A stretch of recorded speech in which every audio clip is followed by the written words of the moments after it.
নমস্কার বন্ধুরা, আপনারা দেখছেন মিউজিক ইলেকট্রনিক্স টিপস।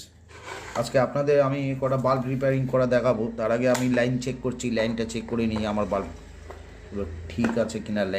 লাইনটা ঠিক আছে, এইটাও আমার হাতে তৈরি করা। যাক, এবার একের পর এক বাল্ব আমি করব।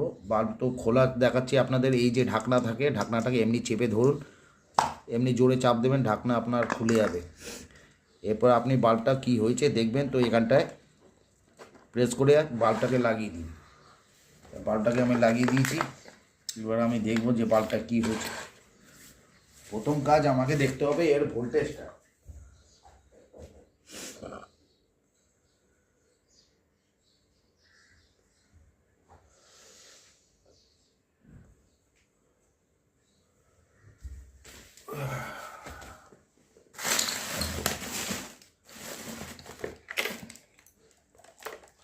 যেটা আপনি মাল্টিমিটার ইউজ করবেন, মাল্টিমিটার সবসময় এইদিকে ডিসি ভোল্টেজ, এইদিকে এসি থাকে। আপনি ডিসি ভোল্টেজে কমসে কম 200-তে রেখে দিন।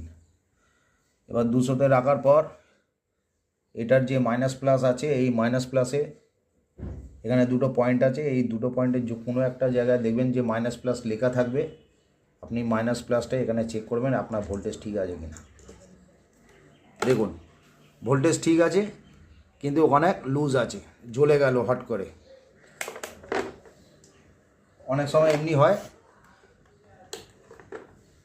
এই জায়গাটা যে তারটা আছে এটা লুজ আছে, এর জন্য এটা হয়ে যায়। এখানে একটু সোল্ডার করতে হবে। তো সোল্ডার করে দেবো আমি। সোল্ডার যতক্ষণ করছি, নেক্সট ভিডিও আপনি ওয়েট করুন, দেখুন। আমি পরের আরও দুটো বাল্ব আছে, দুটো বাল্ব আমি আপনাদের পাঠাচ্ছি বন্ধুরা।